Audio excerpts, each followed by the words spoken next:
Efficacy endpoints for diabetes, glucose, HbA1c, weight, outcomes. Let's explore primary, secondary, and exploratory endpoints.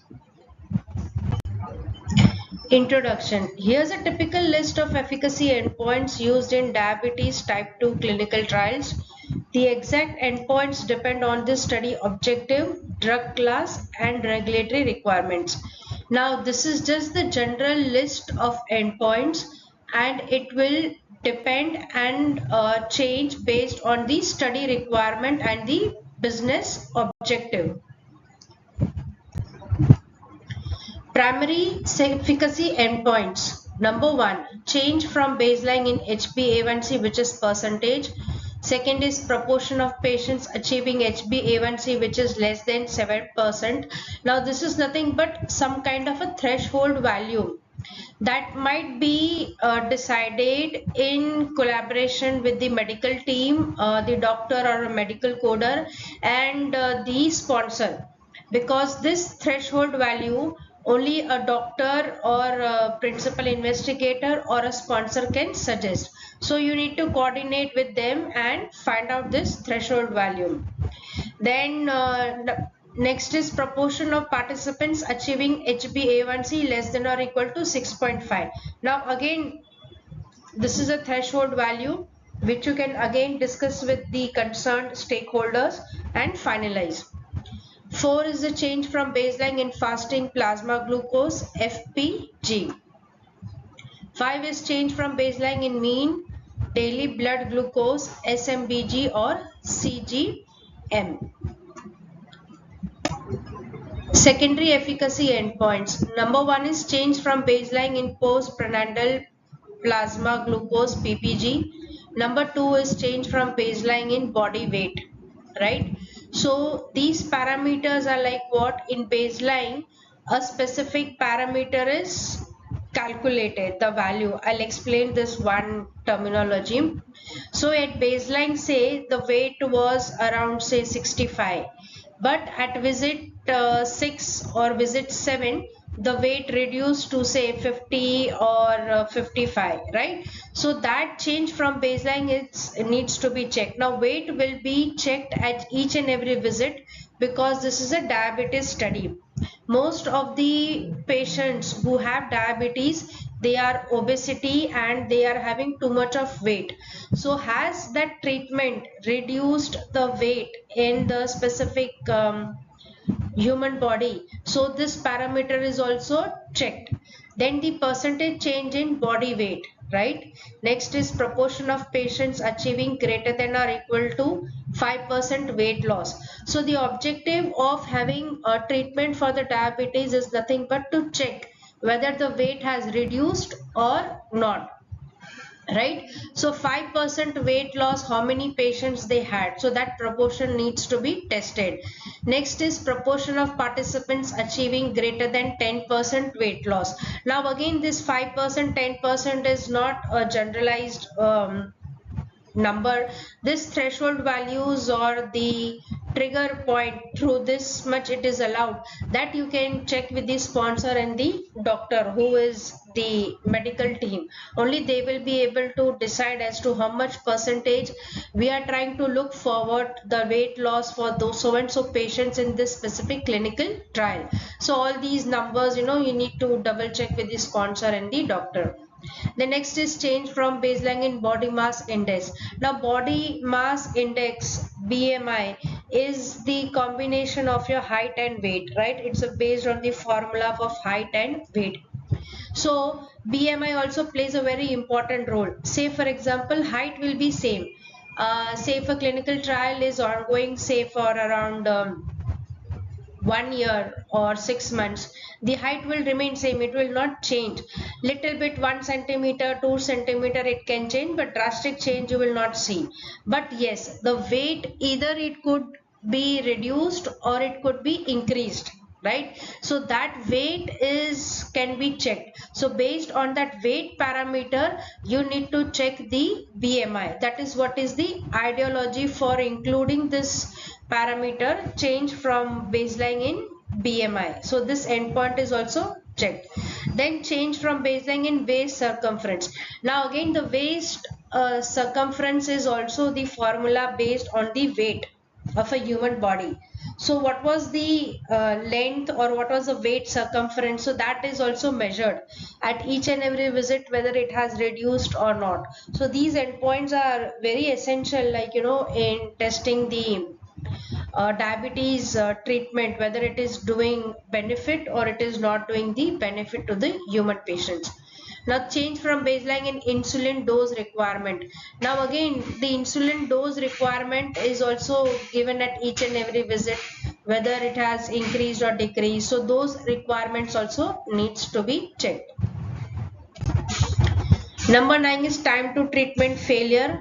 Next is time to achieve target HbA1c, and change from baseline in fasting insulin concentration. So whenever that insulin is given, whether the how much time did it took to fail the treatment, how much time did it took to get the target HbA1c value, right? So all these parameters and endpoints, they play a critical role.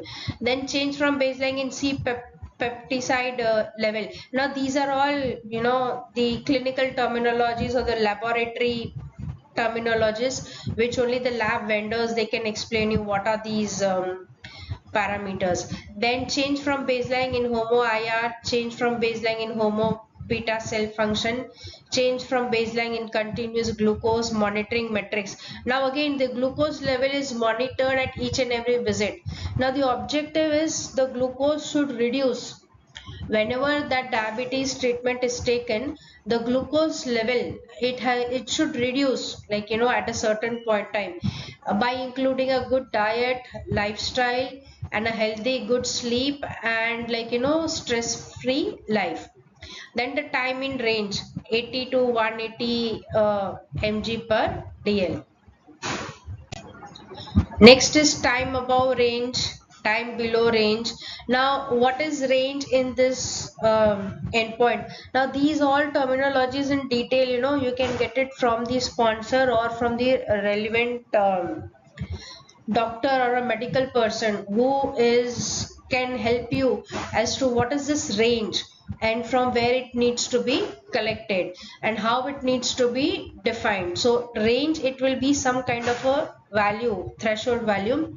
So that range, like whether that value is time above range or time below range, so these all are how it needs to be captured, what will be the attributes of that specific variable value that it will collected data, TAR or TBR. So these two endpoints you need to check in detail with your sponsor and the medical person. Then mean glucose level. So what was the mean glucose level at each and every point, or what was the overall? So those endpoints also, they make a very important for interpretation.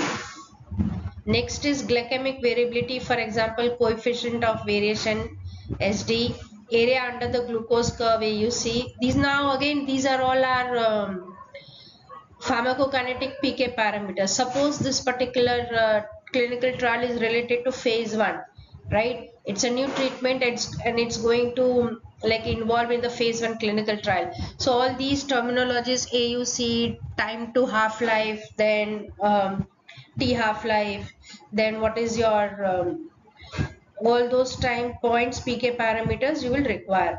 Then next is proportion of participants requiring secure medication. So any patient had to be rescued for giving some other medication, right? So what were those patients and what was the proportion? So say out of 100, there were around 25 patients which they required some other rescued medication. So what was those proportion, and you need to either summarize or give a count and percentages. Then next is change from baseline in systolic blood pressure and diastolic blood pressure. Now everybody knows systolic BP and diastolic BP is nothing but the body blood pressure that the doctor checks, whenever you go for regular health checkup. So those terminologies are again the endpoints. The next is change from baseline in lipid profile. Now lipid profile is those are the fats collection. Now, whenever that patient is diabetes, that patient must have consumed more kind of sweets like gulab jamun, jalebi, then mithai, and then besan ka laddu, then kheer, then gajar ka halwa, then this what do you call lauki ka halwa. So whenever you eat more sweets, the cholesterol and the triglycerides, the combination of um, good cholesterol and bad cholesterol, it gets deposited in your body, as lipids. Now those needs to be break down, only then it can be excreted from your bodies, only then your weight can reduce. So all these things, parameters, endpoints, whenever you check the lipid profile, when the baseline is nothing but when actually the patient entered into the clinical trial. Now this lipid profile, parameters of total cholesterol, is checked at each and every visit during the interval of the clinical trial study. So say the clinical trial study is having around 6 months or 1 year, then in that situation, that lipid profile is having visit 1, visit 2, visit 3, visit 4, visit 5. So at each and every visit, the total cholesterol or the triglycerides, it should reduce, because it should the treatment should show some benefit in the human body. So that is what is the objective. So again, this lipid profiles, checking these parameters are very important and vital in diabetes. The next is durability of glycemic control, beta cell preservation function over time, insulin sensitivity improvement. So whether the after consuming that insulin, whether it has improved or not, change in visceral adipose tissue, change in liver fat content. Now again, this is a very important endpoint. Now the liver that you have, all the bad cholesterol or the fats or the lipids, that will be collected on your liver. So that liver job is to clean your body, right? But on that liver organ only, if there are fats deposited and if it's a bad cholesterol deposited, so no matter, even if you try to do more kind of healthy food, exercise, things are not working because you are already into the disease of diabetes. So it has to be reduced. So the fat accumulated in liver, that has to reduce by taking the treatment for diabetes. So that is what is checked in the clinical trial study for diabetes. Then change in hepatic steatosis markers, change in inflammatory biomarkers, right? Next is change in oxidative stress biomarkers, change in adipocomines, adipoprotein, leptin, change in renal biomarkers, change in cardiovascular biomarkers, major adverse cardiovascular events whenever you are evaluated, then health related quality of life.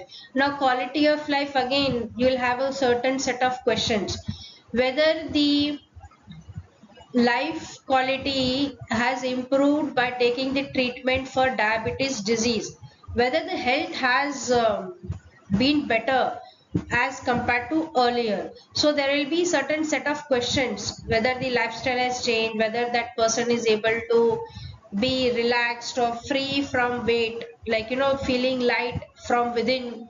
So all these questions, there will be there in the quality of life questionnaire, and that answers needs to be done. Then again, next is a diabetes treatment satisfaction score, which is DTSQ score.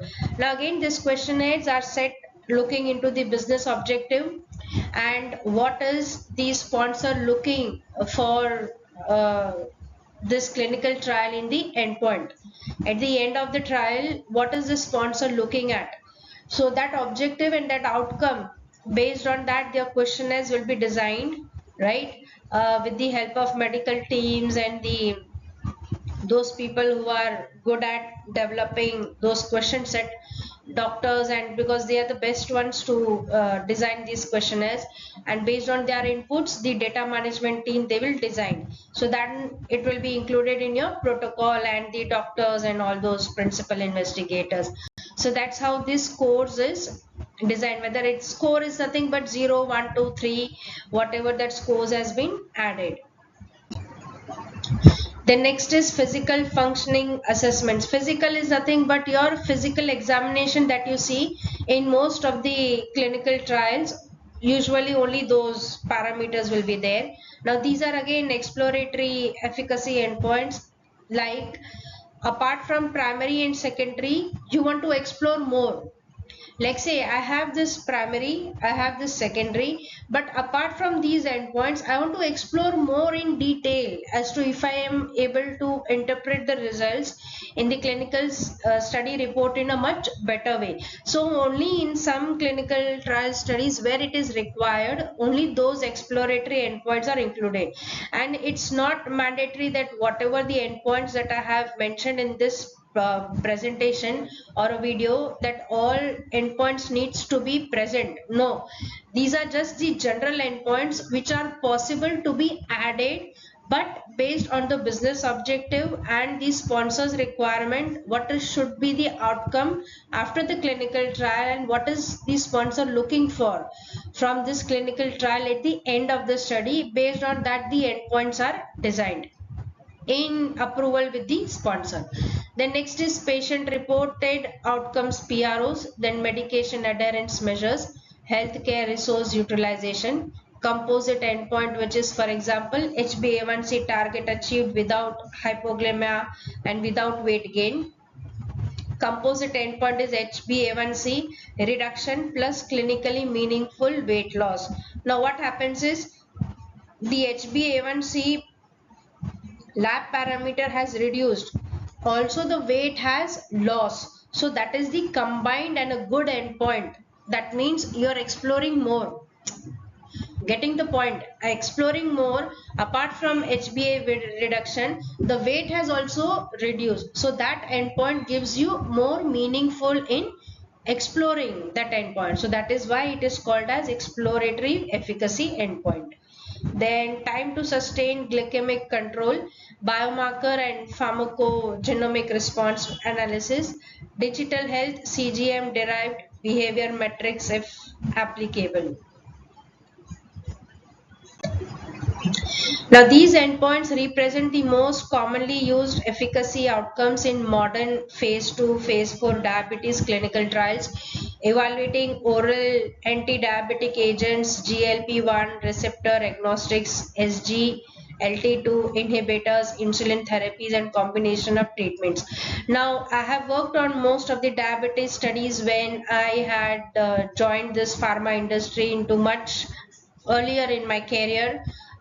Just 1 or 2 weeks in my career I had worked on the diabetes study, but in that studies generally only the glucose level from the blood or the serum and the HbA1c, those were the main primary endpoints that were tested, and those were included, right?